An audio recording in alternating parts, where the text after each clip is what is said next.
All right, replacing float tank heaters 101. So, say this is a top-down view of the tank, right? We're looking as if our eyes are in the ceiling. You've got the intake, the output pipes right there. You've got the light over here. Over here is your doorway.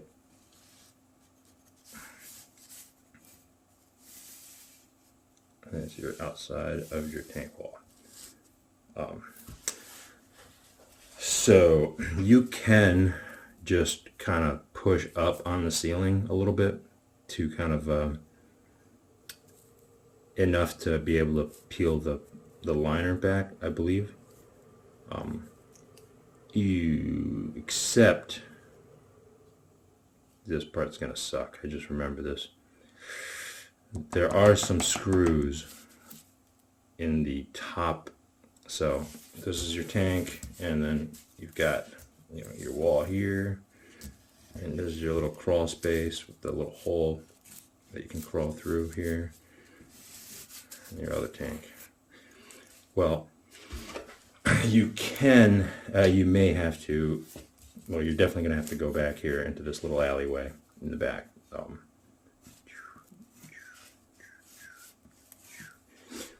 And I don't know, bring a bucket or a little ladder that you can set up, because there is probably a few screws screwing the ceiling down to the top of the tank wall. So those would be like around the perimeter. As such, you can only reach so far, so that's about how far they are. There's probably insulation above them that you'll need to displace. It's gonna suck. Sorry, I forgot about that until just now. Also, if you get up into the above ceiling space, there is a mechanism above the front and the back of the tank for lifting the ceiling. If you find that to be easier, you'll need a 9/16 inch or 1/2 inch socket.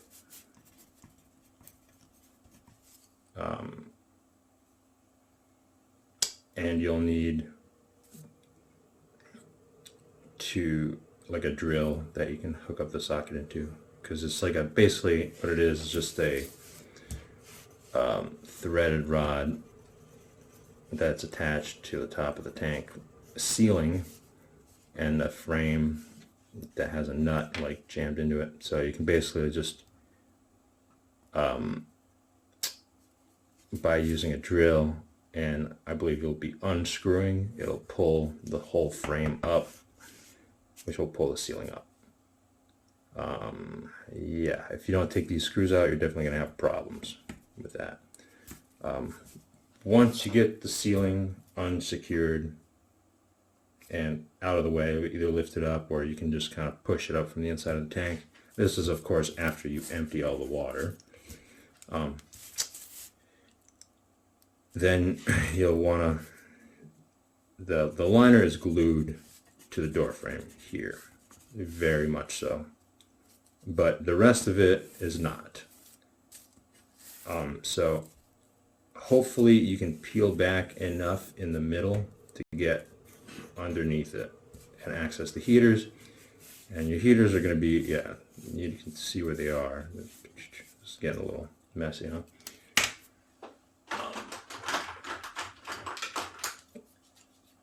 And the heaters,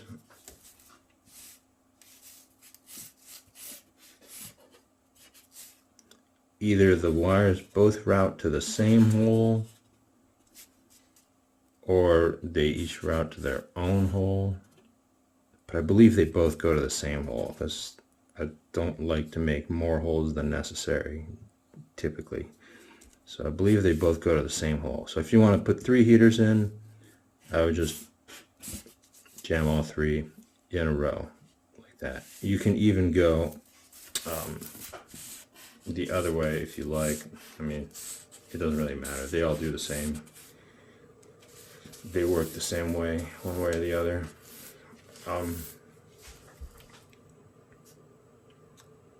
You may find a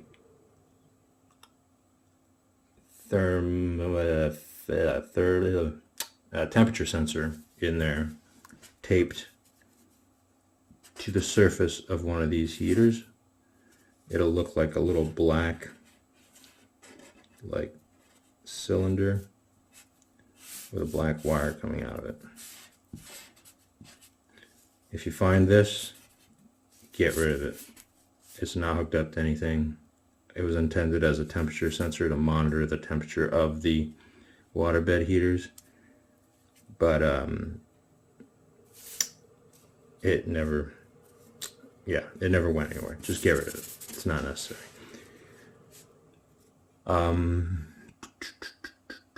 Once you get underneath the liner, you're basically just pulling off the old heaters. And also, yeah, make sure the power is off, because you don't want to be messing around with live electronics. You will get zapped.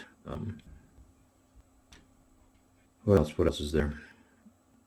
Yeah, once you get the wires through the wall of the tank, and then you can access it from this little hallway, you're just going to follow the instructions in the next video. Connect black wires together, connect white wires together. All of them. And that's it.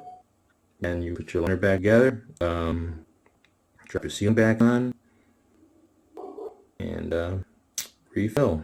Now, as far as trying to get the liner tucked back up, there's a very aggressive double-sided tape that Home Depot or Lowe's carries for like carpets or linen, like vinyl sheet flooring. So you'll that helps if you put a bunch of that on the walls and then just kind of like bring the liner up and just press it in the tape. That helps, but it's not permanent. A bunch of Lexel caulking comes in that clear tube with a red nozzle. It should help for more permanency if you just apply that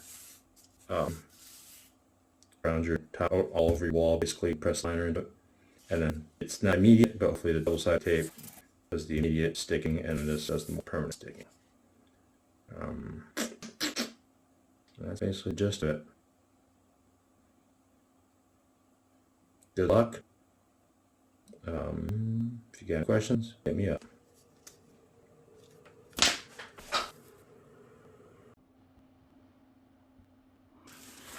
All right. If you have to extend the wires for the heaters all. Sorry, irons are hot.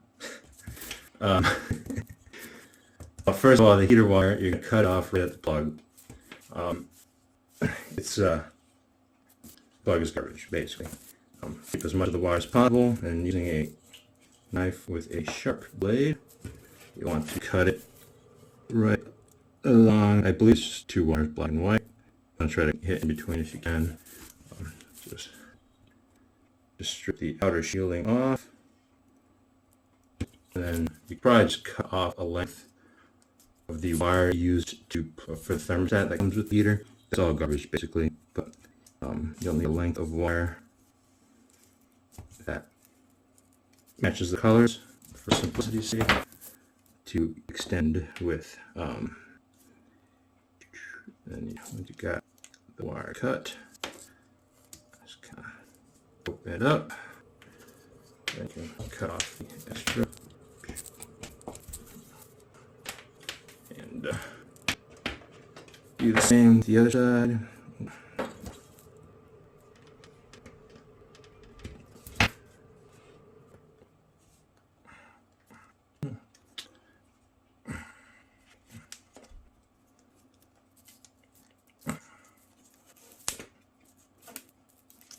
Cut off the extra. Then you'll want to water strippers help for this. Strip off about a little over a ½ inch, give or take, on each set of wires.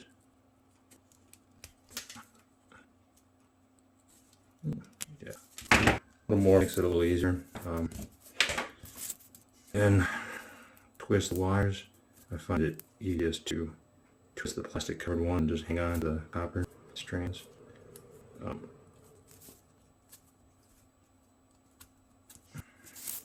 Twist them up, twist them up.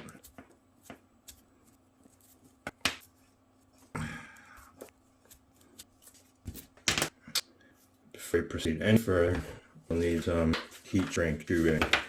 Let's see. What do we got here? So, preferably, you want that. That's not big.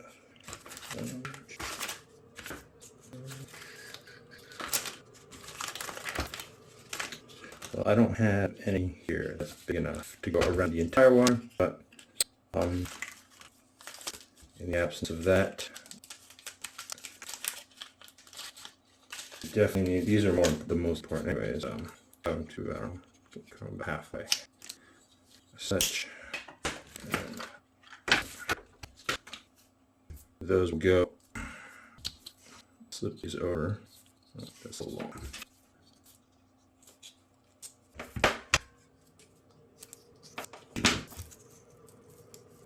Before you start soldering, if you forget the step, then you gotta take it apart and do it again. Alright, so this is the part that kind of makes it easier to do it one way or the other, but take colors to match, and you, I don't know if you see this, but you kind of cross them as such and bend one of them over and then wrap it over the other wire. And then take the other side and wrap it around the other wire. This makes a fairly tight connection. On its own won't come apart, so it's easier to solder it. So again, to kind of take one, about this little, the heat shrink tubing is too long, you will when you're soldering, it'll heat up and shrink prematurely, and that is a pain. So yeah, I'm gonna take them. Sorry, I had my drink today, I'm a little shaky, but fold it over the other wire and then wrap it around. So take the other end and do the same thing. Fold it over, wrap it around. So that's the way NASA does it, supposed to. Now for soldering, Home Depot has this stuff. Solder it. Soldering paste. This might be easier for you. You can pretty much, if I understand correctly, you can pretty much heat it up a little lighter. You squeeze a little on there. Supposedly, you can just use a lighter to solder it right on. Yeah, sparks.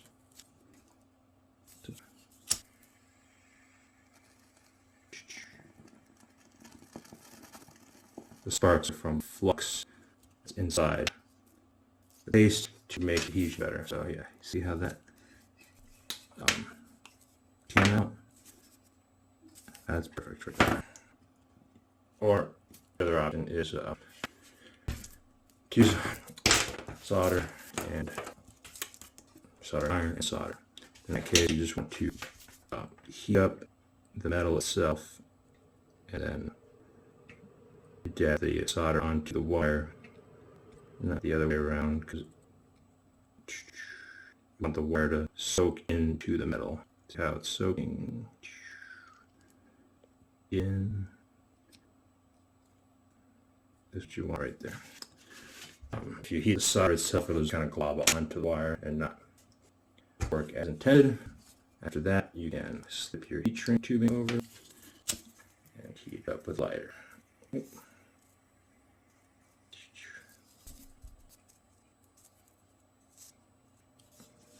And repeat.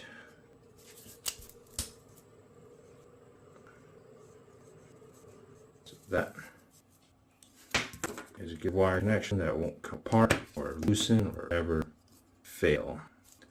And then you use your extension of your wire to go where all the other wires are going. Basically, all 3 heater wires, I believe they all come through into the same hole in the wall on the backside of the tank.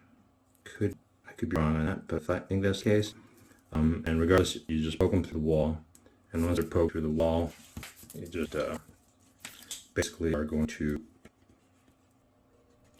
take so there's a wire that goes from the panel of the control where the thermostat is and everything to the heaters. This is one wire, probably metal shielded if I remember correctly.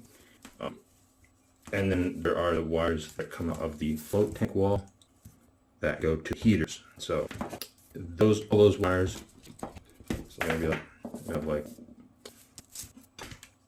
that, and then another wire that's got black, white, and another wire that's got black and white, and coming from the panel you'll have probably a metal braided wire that has black, white, maybe green. In our scenario, you just leave the green where it's at or ignore it. It might have just been cut out. Can't recall. And then you take all 4 of these wires and connect all the blacks together. Black. So take all your blacks, strip all of them at the end, twist the wires, then take all the black wires and twist all of them together and use a wire nut or whatever method it's they're secured with, and connect all 4 black wires together. Then repeat with the white wire, connect all 4 white wires together. And that's basically all there is to that. For safety's sake, make sure that your wire if you have any extensions are sawed together. When you're routing wire inside the tank underneath the liner, try to get this area above the water line, just so water can't ever reach it. It's preferable. Also, if you've got a big enough heat shrink tubing, put it over both wires together, or you can just electrical tape that at this point. That's fine as well. And then, yeah, that's basically that. So yeah, try to keep your extensions above the water line, taped to the wall of the tank wall, or secured by some other fashion. And then all the end of your wires go to the same spot and just connect colors all together. What else? Oh, lately what I've been doing is with the heater pad section. Your heater's like